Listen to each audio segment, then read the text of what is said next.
everybody hear me? We're going to go ahead and get started. I was trying to persuade Carolyn Coles to introduce me, and she was like, no.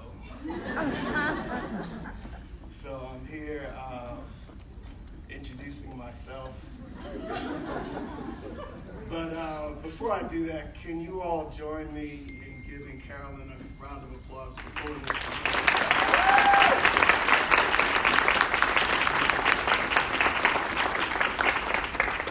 We had decided we weren't going to do anything for MLK this year with all that is going on. And we do a shout out for the Diversity Summit that's coming up in a few weeks. We've been heavily engaged in planning for that. And so, but she, as she normally does, got her way, and we're here. I also wanted to do a shout out to Dr. Debbie Mixon Mitchell.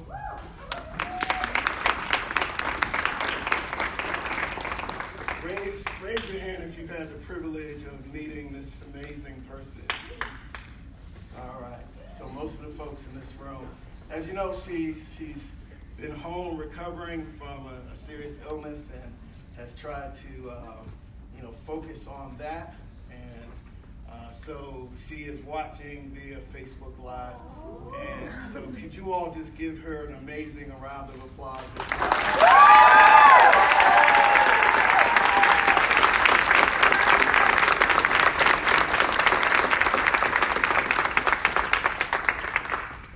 Cool. So I sort of went back and forth on what I was going to talk about today, and came up with the title, Dreams Delayed, the continued struggle for what I'm now calling racially just campus environments in challenging times.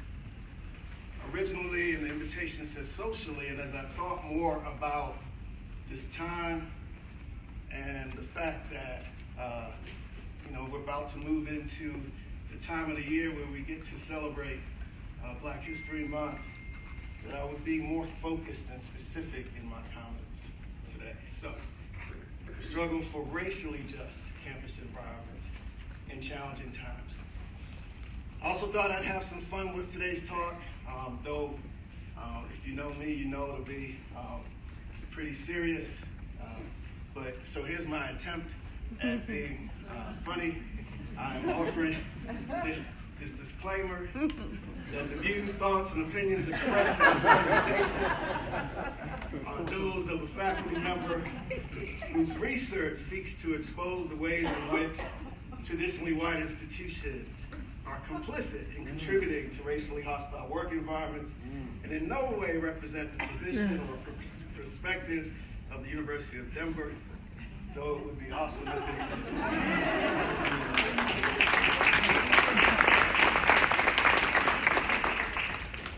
So, everyone hopefully is familiar with this quote and the significance it has in our history, particularly in this country, and the fact that it points us to think about how we can create campus environments where folks are viewed not based on the color of their skin, but on the content of their character.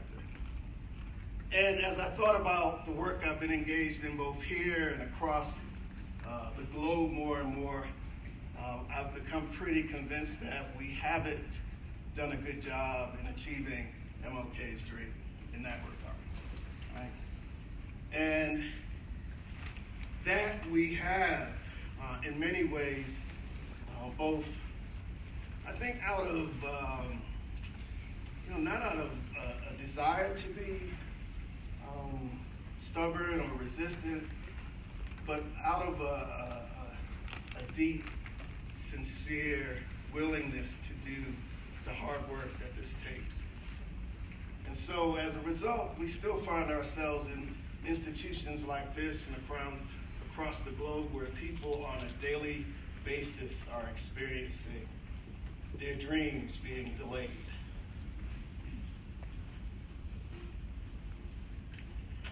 The Journal of Blacks in Higher Ed provides a site that lists constant racist actions and incidents around this country. And here are just a few samples of those. Racist graffiti found written in chalk on the sidewalks of the University of Oregon. Racist signs posted on campus of University of South Carolina. University of Alabama expels white woman after she posted racist video. Racist post on social media reportedly made by students at the University of Pittsburgh.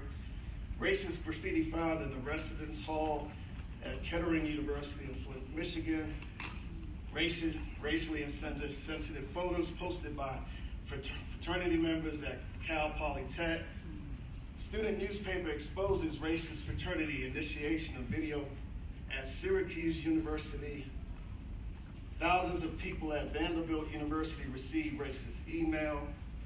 Racial slur written on a sign outside of the Center for Black Culture at Duke University. Racial slur found written on a blackboard in the Vanderbilt University lecture hall. Students shouted white supremacist views in confrontation with black students at Columbia. And just so DU doesn't feel left out, last quarter, in about a 2.5 period, many of you lived through what I thought was one of the most intense times and periods in this institution's history. Cyber attack, hate-filled emails sent to hundreds of employees, okay to be white posters showed up on campus the day after Halloween. Hundreds of undergraduate student leaders voiced their concerns about the racial climate on campus on the Driscoll Green. Graduate students in 2 different units, mine, Mortgage, and Corbell, protest racial incidents and racial outcomes in their respective units. And DU is featured in the Breitbart magazine's news article with the title, University of Denver hosts White Privilege Symposium focusing on how whites can hold themselves accountable for being white. That's not what the focus of the symposium was on, but okay. As a result of that news post, several employees in our Center for Multicultural Excellence in CLE received threatening, harassing calls complaining about how we could host such a conference. So, that's the evidence that racism continues to be alive and well, not just out in society, but right here and on many institutions throughout the country. So, for my talk today, what I want to focus on is what do the ongoing campus racial assaults tell us about traditionally white institutions' progress toward making MLK's dream a reality? And in these challenging times, how can traditionally white institutions create racially just campus environments in a manner that suggests that Black Lives Matter? And in particular, I'm focusing my talk on Black employees. One of the things I've come to realize is that in higher education scholarship, we focus on the needs and experiences of faculty of color. We focus on the needs and experiences of racially minoritized students, which are all very important topics. But racially minoritized staff have become, in my opinion, the forgotten community on our campuses. And so, for this moment, I'm going to try to disrupt that a little bit. So bear with me. And I'll offer another disclaimer, because I often hear the criticism that, Frank, you focus too much on race. And in particular, you focus too much on Black folks. I'm like, thank you for that validation. That's what I was brought here to do. And I will continue to do that. But I don't do that just because I love Black folks. I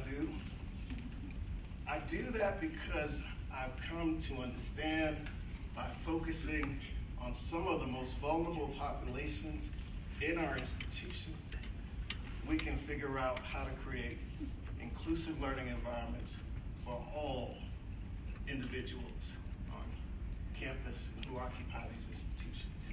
So there is a method to my madness, there is a particular theoretical and conceptual approach that guides that work. Ironically, yesterday was the National Day of Racial Healing, or at least was supposed to be.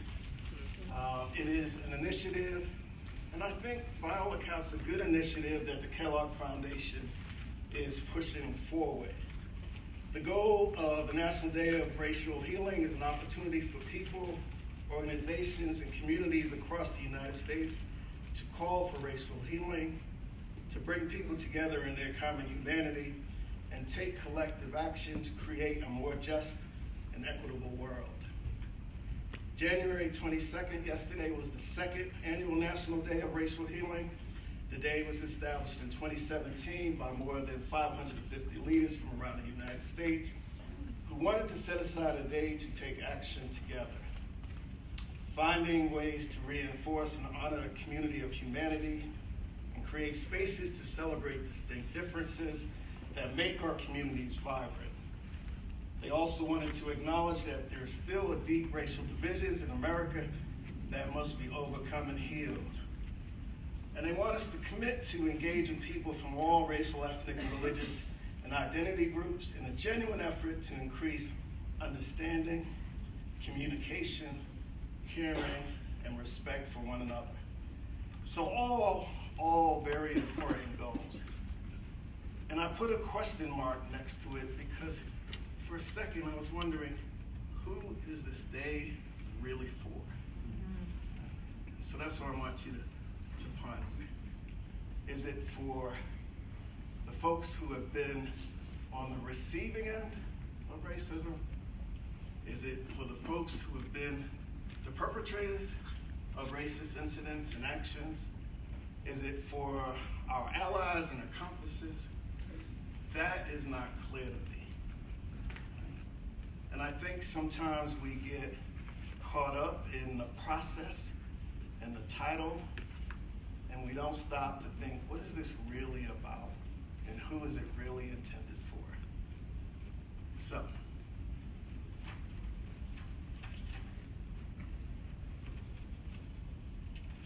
I want to come back to the impact of racism in the workplace. We spend a lot of time talking about why it exists, how to get rid of it, and more we're starting to see research about its impact. And I wanted to focus on that as a portion of the talk today, because it has real material consequences for the folks who are on the receiving end of it.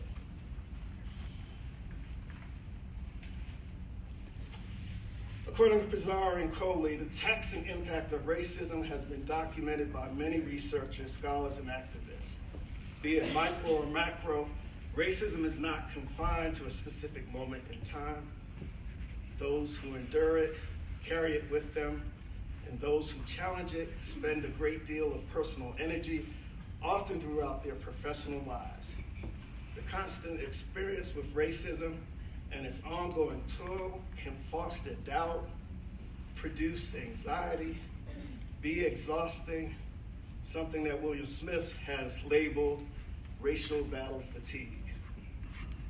The psychological, emotional, physiological energy and time related to the cost of fighting against racism. There are four that seem to be emerging that I'll talk about briefly.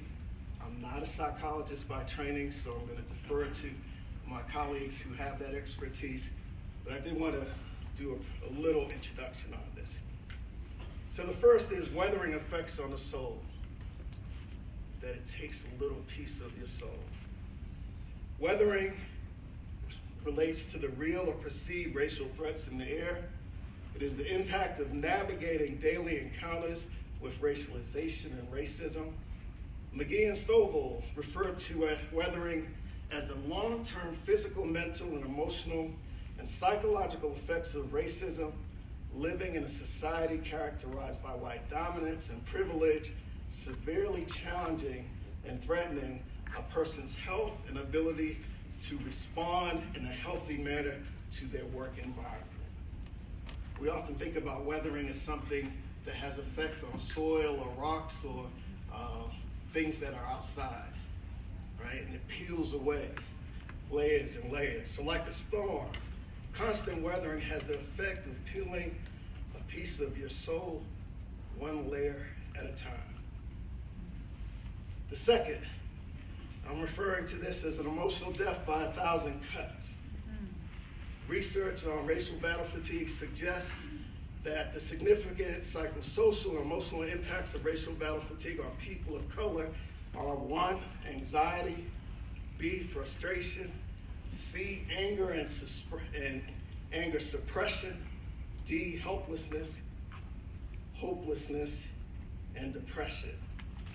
These and other impacts can lead to physiological impacts, including a loss or an increase in appetite. I just realized that that's how I've been able to not gain weight lately. Extreme fatigue, hypertension, sleeplessness, and other effects.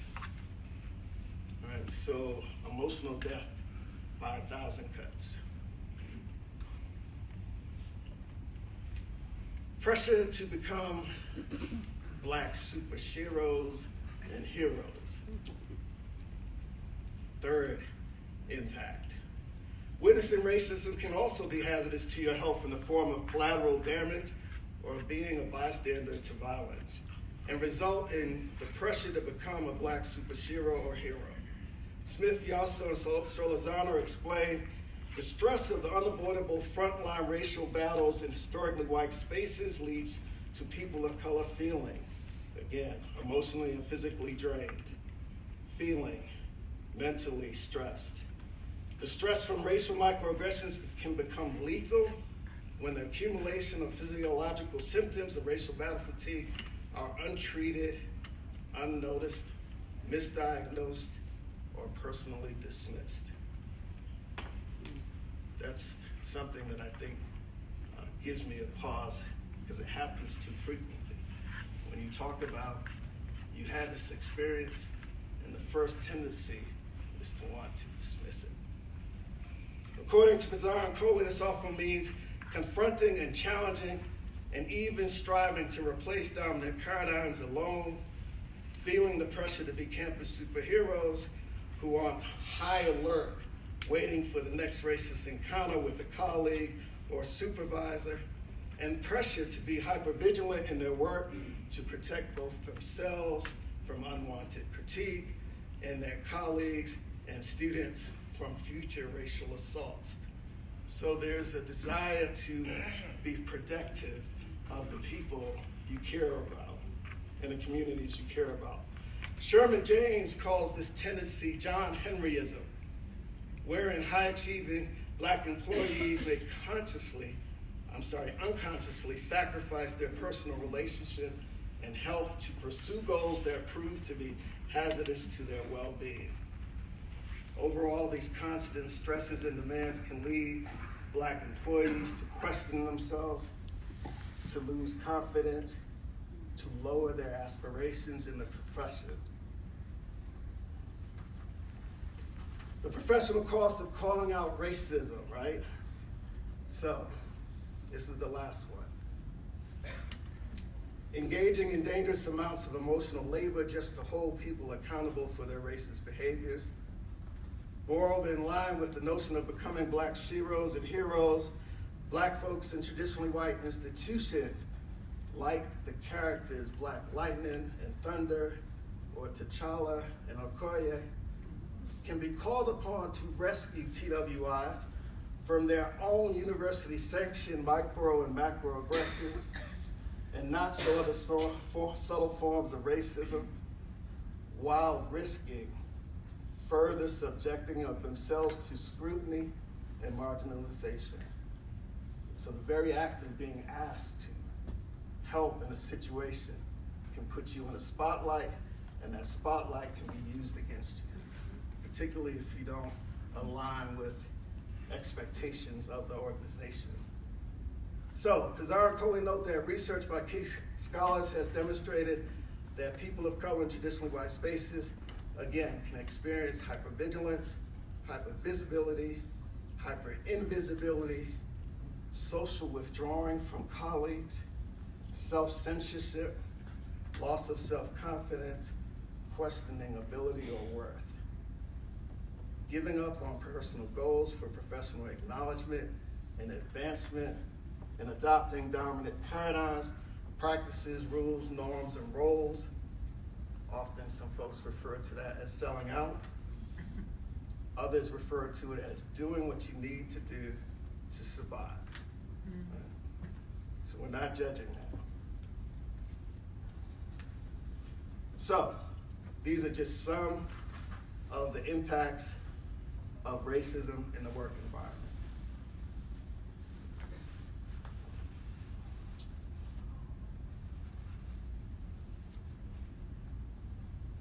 A lot of attention has been given to racial healing and radical care or radical healing. McGee and Stowe will argue that a radical healing process is needed whereby Black folks develop a set of racialized survival strategies designed to circumvent the negative effects of racial battle fatigue. So racial battle fatigue is real, and we experience it, but there are some things we can do to mitigate its impact. And I would acknowledge, I hear Minta's voice in the back of my head say, we just can't focus on the folks who are on the receiving end. We have to hold institutions accountable. I will get to that. But here are some strategies. Enhance racial consciousness and racial literacy. It's something that I've been focusing a lot on lately, getting folks to really develop their sense of racial consciousness. Race is a tricky thing, but in some ways it's also simple. If you act like it doesn't exist, it won't matter. If you don't have the tools to be able to see it, it's going to be hard to understand it. So we need to make sure that all of our professionals, our colleagues, and our students have those tools and skills.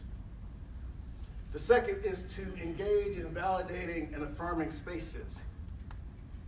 I'll point to one here that I believe has been tremendous in supporting staff of color, SOCA. Let's also give the SOCA reps and leaders a round of applause for the work they do.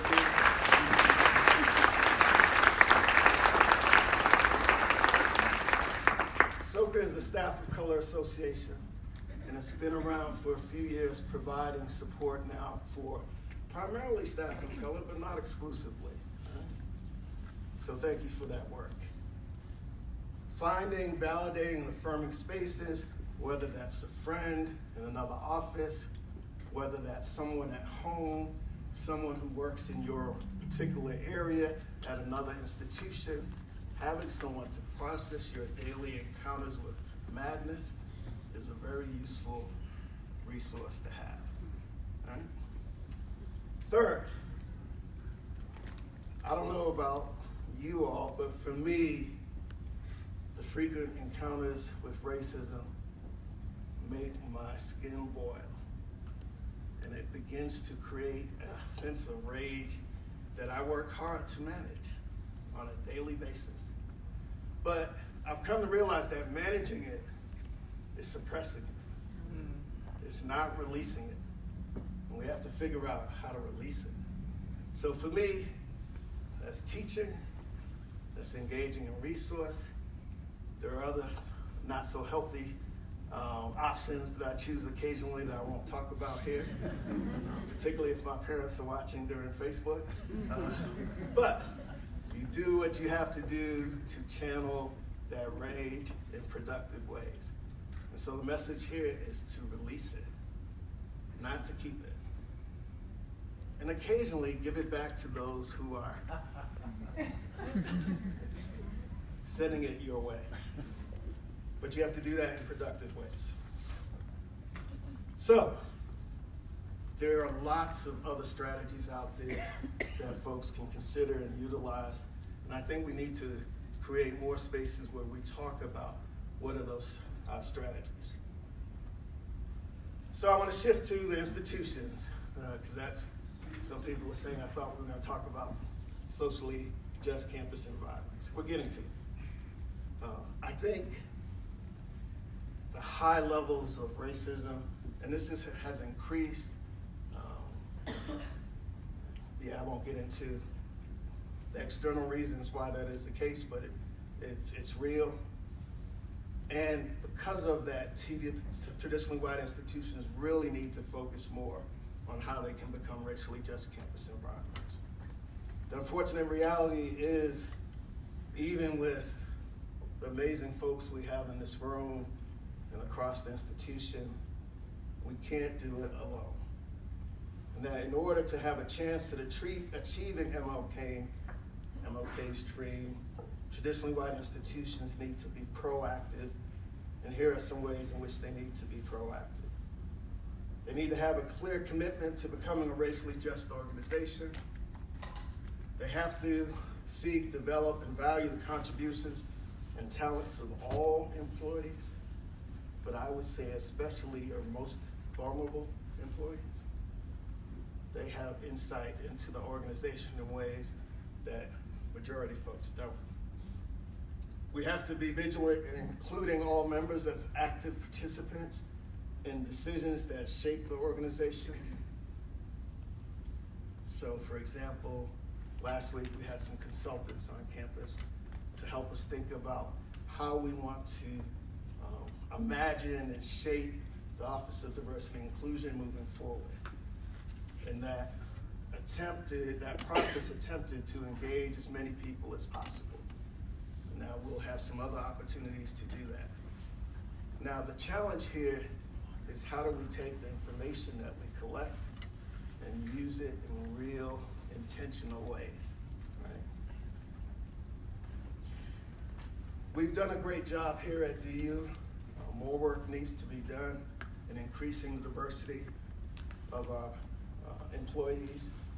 But in racially just campus environments, employees reflect diverse racial and cultural groups throughout all levels of the organization, so both horizontally and vertically, and demonstrate, the fifth, multicultural competencies to serve increasingly diverse populations. I've said in other places, our biggest barrier to creating inclusive campus environments or racially just campus environments is our capacity to do so. That if we don't have a workforce that has the skills, ability, and willingness, we're never gonna get there. And so that's a challenge, that's something we've been paying attention to, and a lot more work needs to be done there. Fifth, the organization needs to act on its commitment to eliminate all forms of exclusion, discrimination, racism within the organization, again, including racism, sexism, heterosexism, ageism, classism, ableism, religious suppression, and on. So we have to take a very intersectional approach to this work. I start with race, but I don't stay there, and I wouldn't encourage us to stay there. And then finally, we need to follow through on broader social and environmental responsibilities. So this framework is helpful in thinking about it, but I don't know that in and of itself it captures the unjust part of this experience. And so we're turning back to Martin Luther King to get some guidance there. He states, any law that uplifts human personality is just. Any law that degrades human personality is unjust. I've written elsewhere that the recent student protests across this country serve as a painful reminder that though we seek to create inclusive and racially just campus environments, our institutions do not float aimlessly in space, separated from a real world that can be hostile and unwelcoming. Despite our greatest desires to create racially just campus environments that are free of prejudice and discrimination, where microaggressions and microinvalidations have no home, we cannot. For some of our employees in this institution, being here will be a stinging reminder of how cruel the world is and can be. And for others, their ability to leave campus will provide an opportunity to return to life as normal and free. The unfortunate reality is even with our best intentions, extraordinary skills and talents, and mastery of inclusive excellence, none of us, no matter how great, can control everything that happens on this campus. Therefore, our campus and our institutions will always be imperfect learning environments, filled with imperfect human beings and subject to the potential violation of human dignity. Accordingly, campus leaders who aspire to create racially just campus environments should strive to be intentional in the work that they do. In his letter from the Birmingham jail, Martin Luther King Jr. wrote that any law that uplifts human personality is just, any law that degrades human personality is unjust. We, who are seeking to create racially just campus environments, must take great care to ensure that the administrative decisions we make are designed to uplift humanity and avoid activities that distort the soul or cause damage to the multiple intersectional aspects of our identities. Campus leaders committed to creating racially just campus environments should keep in mind that there are some instances when a law, an administrative decision, is just on its face and unjust in its application. And not only consider the theoretical or practical intentions behind the decisions, but also interrogate the application of those decisions. So I want to provide an example about this. And it's one that some of you may be familiar with. I'm not going to name the institution, but this was an example of an attempt to introduce to the campus community the availability of a bias incident reporting system. So really good intentions. We want people to be aware of the resources that are available so they can report injustices when they happen. This one failed miserably. And it's a reminder that good intentions can have or produce oppressive results. Kathy O'Bear states that well-intended diversity initiatives often fall short of desired outcomes. While increasing awareness, most efforts do not create significant, sustainable organizational change. This example, I think, speaks directly to what MLK was suggesting with this quote. Darkness cannot drive out darkness. Only light can do that. Hate can't drive out hate. Only love can do that. So this is one where we really needed to, or the institution really needed to interrogate the potential implications of what this action would have on the very people they were trying to support. And yet, it happened. This is just one of the many posters that were put up throughout campus. So, good intentions can have really oppressive results.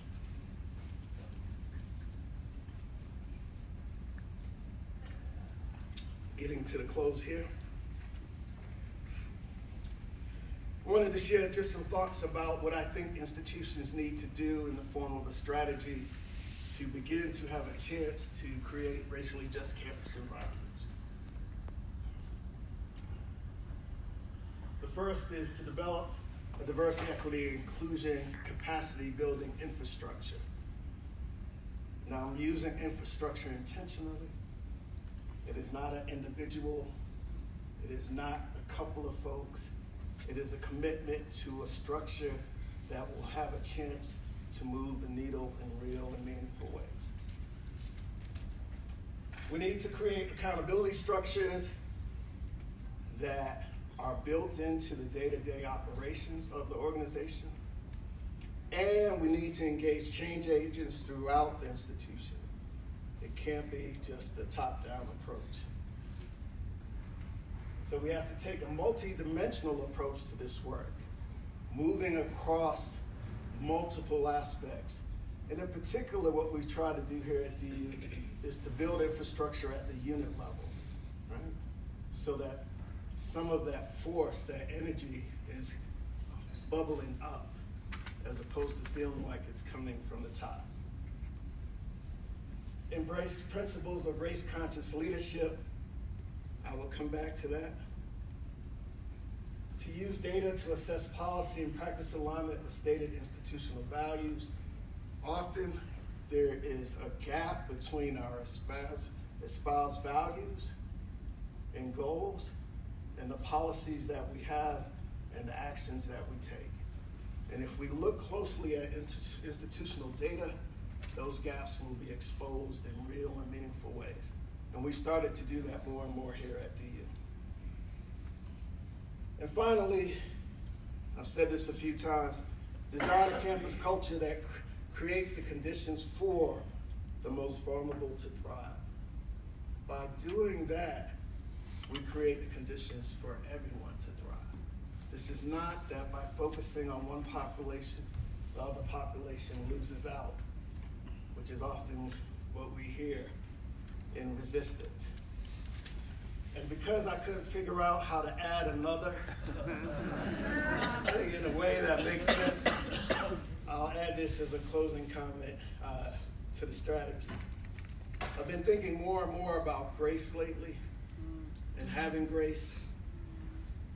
And so it's a reminder that we need to have grace and be patient and remember that creating racially just campus environments is a change process that occurs over time as a result of intentionality and effort and not just good intentions. The University of Denver has spent over 150 years perfecting its ability to be a predominantly white institution. It has. To expect it, to give that up in a day, in a week, in a year, it's probably not realistic. Change is going to take some time, and we have to have grace in that process. We have to be patient, but we should not in any way let the institution off the hook. I'm not suggesting we do that by asking you to have grace.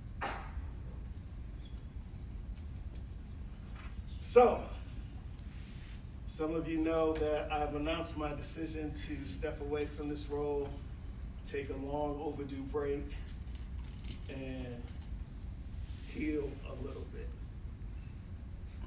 And it creates a really interesting opportunity for us as an institution as we begin to think about the next era of this work. I stand on the shoulders of folks, great folks who have come before me, like Jesus Chirino, Sally McKee, Fernando Guzman, all right, folks who have been engaged in this work. And the next person who comes along will get to leverage, hopefully, the positive things that I think we've done during my era. But I want to offer a caution. One of the quick responses to campus protests across the country has been to quickly appoint a chief diversity officer. And so we've seen a rise in the number of senior diversity officers. And my attempt at being humorous again, I'm asking, which one of these senior diversity officers does DU want? And I apologize, but there haven't been any women in the film industry in these roles yet, so we'll have to talk to them about that. My most recent project of change is looking at the vestiges of plantation politics and how it remains as a part of the foundation of contemporary universities today. And I make the argument that the Chief Diversity Officer is one of those vestiges. That it evolved from the plantation driver, who played a critical role in managing the enslaved on plantations. And if you look closely, and that's a lecture for another day, but if you look closely, you will see some eerie similarities between the two roles. So in this project, I close my comments to this chapter I'm working on by arguing that traditionally white institutions seeking to add senior diversity officers must choose carefully. In my experience, TWIs, like plantation owners seeking drivers, are often looking for candidates who will not be too radical in their approach. I get that this role requires someone who is sensitive to the institution's readiness and capacity to change, but all too often this gets translated into hiring someone who is easily co-opted and becomes invested in not getting fired. As a side note, I absolutely believe you should always put someone who has the protection of tenure in this role. Traditionally white institutions must make a priority of hiring highly skilled candidates who have a successful track record of race-conscious leadership. Hiring a diversity specialist no longer guarantees that you can appoint someone who can boldly lead a collaborative effort to create anti-racist campus environments. Traditional white institutions like DU should prioritize the hiring of CDO candidates who, one, are aware of the history and pervasiveness and salience of race and racism in the U.S. and in society in general, and of course higher education in particular, and understand the pitfalls associated with race-neutral or colorblind ideologies, policies, and practices. Two, they must be able to demonstrate their understanding of what race is, why it exists, and how it is used to reproduce inequality and oppression in higher education. Three, they must have the ability to critically analyze the institutional environment and recognize how racism operates within campus system and structures. Four, they must be able to centralize the potential impact of race and the probability of racism embedded in campus policies, enactments, and enforcements. Hiring a CDO with high levels of critical race consciousness improves the odds that they will be able to successfully navigate and disrupt the racial realities of plantation politics or business as usual. So, that's my advice. We need to identify not just the CDO, but in all of our hiring practices, we need to make sure that we hire folks who can deliver on race-conscious leadership. They have the ability to engage in authentic conversations, right? And collaboration with people of color, which entail feeling and hearing, which leads to action. They have to develop an accurate understanding of the realities of race on campus and boldly confront long-standing racial problems embedded in the structures of the institution.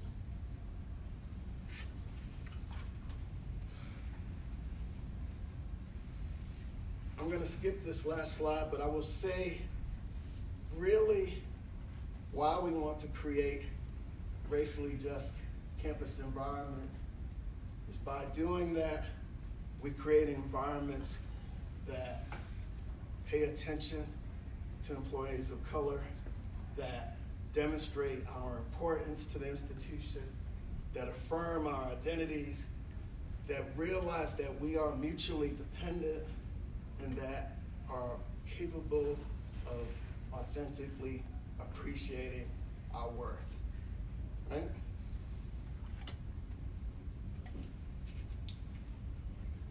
I will close with this last point. If we have any chance of achieving MLK's dream, we must be resilient in our efforts to construct racially just campus environment so that employees of color who arrive at our institutions searching for validation, seeking approval, expecting appreciation, are no longer disappointed. The unfortunate reality is that for many Black employees, and some of you have heard me say this before, navigating their experiences in a place like this can often be the equivalent of looking for love in all the wrong places. Campus leaders in traditionally white institutions can no longer stand on the sidelines as their colleagues navigate hostile campus environments and hope for the best. We all must resist the temptation to remain silent in search of self-preservation and stay engaged in these challenging times. Creating racially just campus environments necessitates that we embrace the tension and name and confront white supremacy, that we affirm racially diverse communities by validating self-determination, self-care, self-love, and activism, and that we engage in revolutionary praxis to foster transformative resistance in places like this.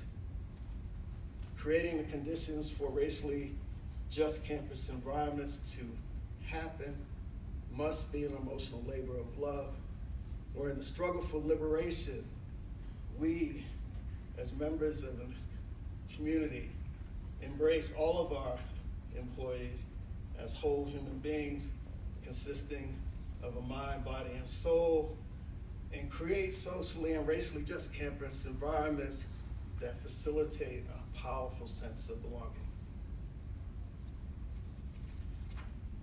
I often get the question, what would this look like in praxis? How would we know? A few years ago, I wrote one of my, what Robin Hughes would call critical race therapy activities. And it was a reflection about what it would mean for Black lives to matter in higher education, and in particular here at DU. So I leave you with this. We will know that we have achieved MLK's dream and that Black employees at DU matter when Black musicians and artists and poets and scholars are not just freaking guest speakers to our campus, but actually members of the faculty and staff.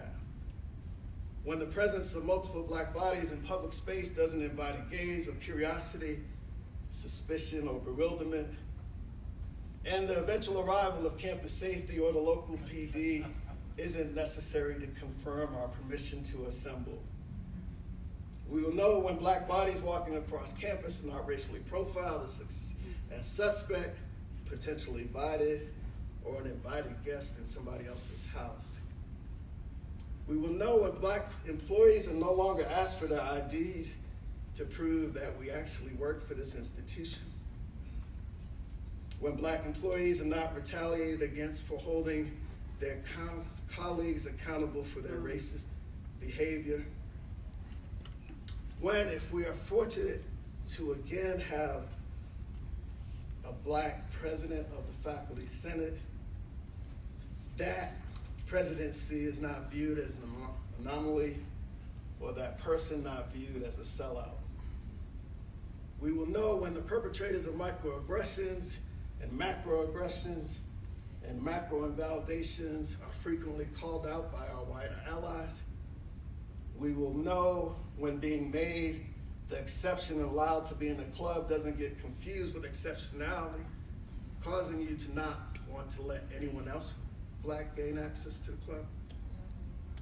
When Black men are conscious of their male privilege and invested in eradicating sexism in the workplace. We will know when the percentage of Black staff in senior leadership positions is larger than the percentage of Black folks working in the kitchen. We will know when Black female employees are treated with the same respect, admiration as their white male counterparts. We will know when we stop having to put on our game face and protective armor as we prepare to enter campus, and stop looking at the clock to see if it's time to retreat back to the safety of our homes yet. We will know that we have achieved MLK's dream and that Black employees at DU matter when we don't have to create counter narratives like this one or hold sessions like this one that strive to remind us that we as a people are resilient, powerful, gifted, and proud. When we don't have to create task forces to write reports on the status of Black people that have been written before and say the same thing in 2019 that is said in 1976. We will know because none of us would have to ask the question, when will Black employees matter? It just would. Everywhere, all day, the institution would just show us in all that they do. And we would feel it in our bones, in our soul, and in our essence. Thank you.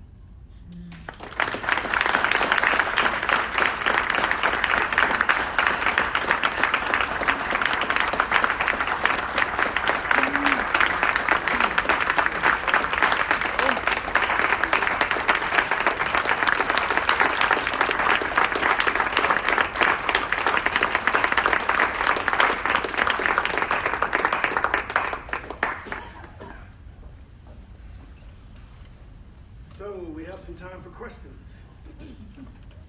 I would love to start with students, if there are any students in the room.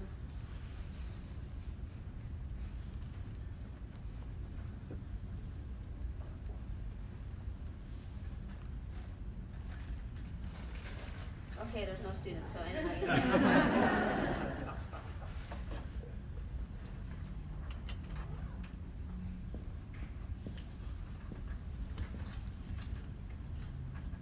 Thank you very much for your labor and your gifts to us.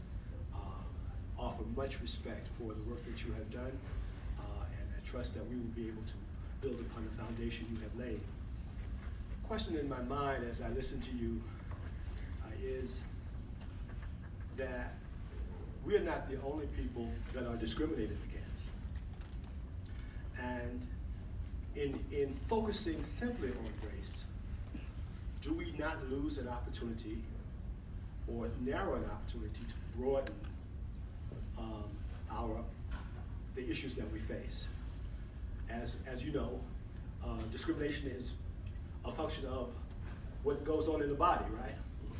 You are either Black, or you are female, or you are queer, or you are disabled, or you are old. It's a bodily kind of, it's an embodiment thing whereby we are discriminated against. What is our opportunity to stretch out this idea of engaging other communities that are facing similar kinds of situations that we face? Thank you for your question. I am absolutely a proponent of engaging all forms of oppression, all forms of injustices. I also realize that I am only one individual, and I have to use my talents and energies where I have been prepared most to do so. And for me, that is race. And I leverage and support and take advantage of any opportunity to expand the coalition of folks who are engaged in fighting oppression all the time. If you were sitting in my class, you would know that we start with race because of the particular history of this context, this nation, because of the long and much more sophisticated attempts to not focus on race that we're experiencing. So and you weren't asking me to, but I don't feel a need to apologize for being race-centric. I look forward to the opportunity to collaborate with folks who share my passion in fighting injustices of all kinds. MLK started with race, didn't end with race, right? Amen. And so, yeah, I hear you. Thank you.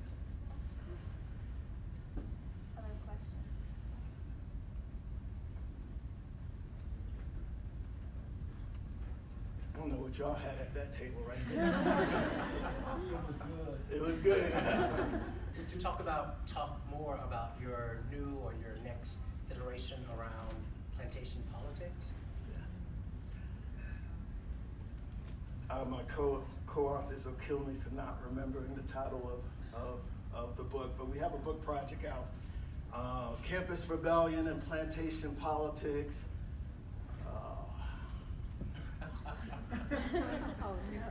Power, Privilege, and something else in higher education. It is a compilation of essays that take a look at the many vestiges of plantation politics that exist in our institutions today. My particular contribution focuses on the senior diversity officer. Another chapter looks at institutional responses to campus protests, what we affectionately call campus rebellions, and how, in some cases, the full power, if we look at Missouri, of the government was used to suppress potential further engagement there. Some chapters look at the science, or one chapter looks at the role of exploitation in labs and how graduate students are being exploited and postdocs are being exploited as a form of chattel slavery. Another chapter looks at campus symbols and some of the challenges we're experiencing in higher education. So there are a range of ways in which, and this is the first edition because we left out a few things that have emerged as we continue to engage more and more people in this work. So I'm really excited about it. And I hope higher ed institutions moving forward are open to engaging in thoughtful consideration of the work in the book. Thank you. Other questions? I recently read that Martin Luther King visited the DU campus back in the 60s. From historical anecdotes, would you be able to shed light on what happened when he visited campus? Unfortunately, I would not. I do remember seeing a picture in one of the DU magazines. It is amazing to me how DU, and this is not unlike most institutions, have a certain amount of amnesia around its history and engagement of diversity. And it puts us in a position, unfortunately, that we end up sometimes recreating the wheel. I would not be surprised to learn that at some point in its history, DU had a much more intentional focus on race and ethnic studies in the curriculum. Yet here we are feeling like we've accomplished something, and we have. I'm not dismissing that by approving a minor, right? Yes, we have approved a minor in critical race and ethnic studies. But I'm pretty sure, knowing some of the figures that were here in the early years, that work was a part of our curriculum. There are some amazing, where'd Bill go? I just saw him walking across the Some amazing Black scholars in particular in the area of psychology that have come out of this institution. Asa Hilliard, Bill Cross, foundational folks. Who knew, right? I knew Bill Cross way before I knew DU. So we have to do something about this amnesia and to lift up the heroes and sheroes that have been here before. I saw a hand way in the back.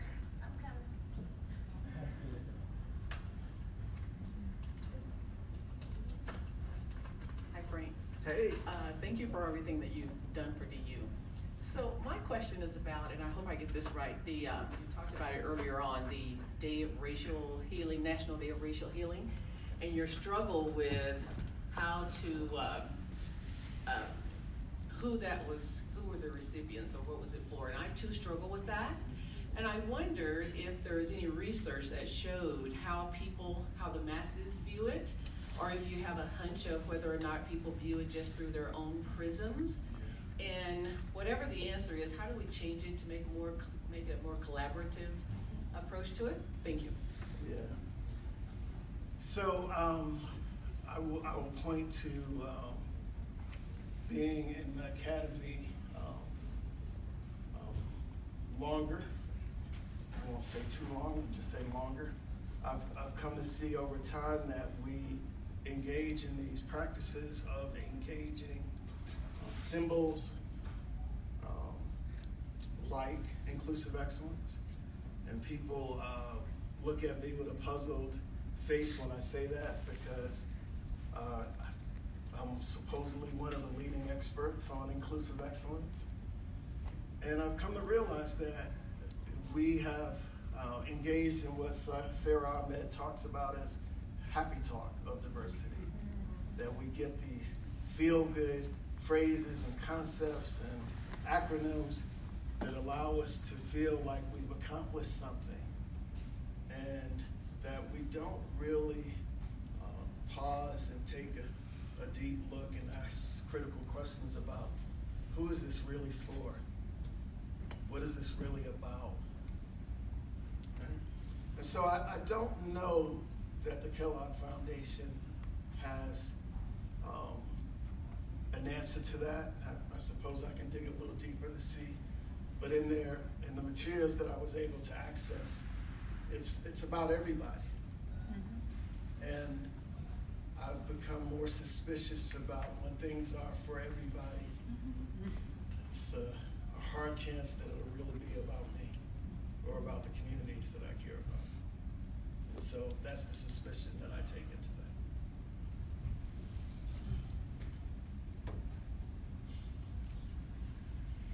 Thank you so much for your words and all your work. You said something earlier about grace, and all of your talk now is reminding me that.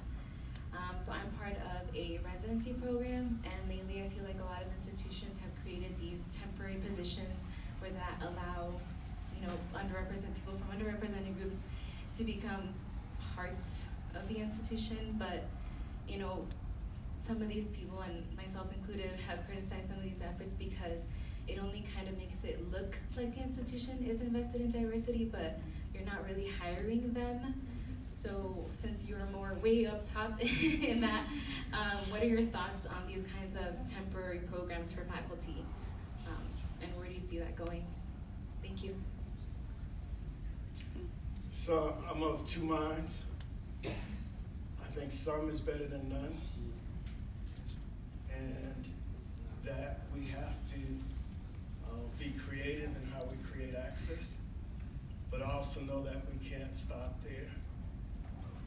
And I'll point to IRIS postdocs as an example of that, or the National Summer Institute that we used to host here at DU, where we invited emerging scholars of color who are completing their doctorates to come spend a week with us.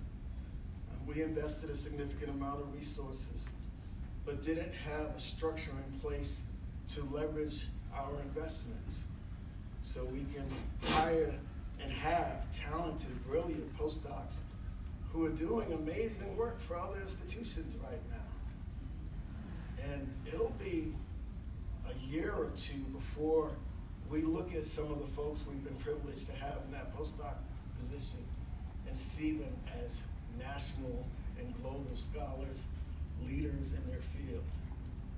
And if we had thought creatively about how we could create a line for them to remain with us, we would be able to claim them. And I'm not, again, I feel like I'm always doing this, being critical and saying I'm not being critical. It's the reality, right? That we invested in the development of these folks in the same way we invest in the development of our graduate students. But there's something about the culture of the academy that says you have to go away before you can come back. Right? So, thank you for your question. Yes, creating access at that level is one form of commitment, is not going to radically change the infrastructure. So we have to think about what's the next level of commitment that will allow us to leverage our investments.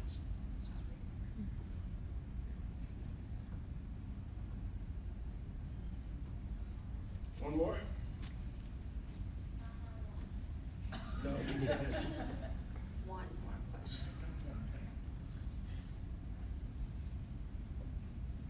All right, I'll ask myself a question. Make it hard. Yeah, you know, I've heard some interesting comments about my decision to step away at this time. And I feel like, well, I'm not surprised that that chatter emerges. It happens. It's the nature of institutions. To my knowledge, and I can only speak from my knowledge, this is my choice. Okay? It's time. I would say to anyone who is engaging in this position, you should never do it for more than 5 years in the same institution. After 5 years, no matter how resilient you are, you begin to become co-opted. You know? It's just the nature of these organizations. So, I've been announcing this for a couple of years now. You all have heard me say this. And in honesty, it should have happened last year. But with the new provost coming on board,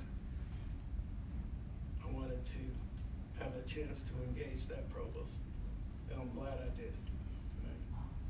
I feel good about the possibilities. And I'm committed to making sure that the next phase of this work, the next era, starts on a solid foundation. I'm gonna need y'all's help to do that, though. All right? Thank you all for indulging me for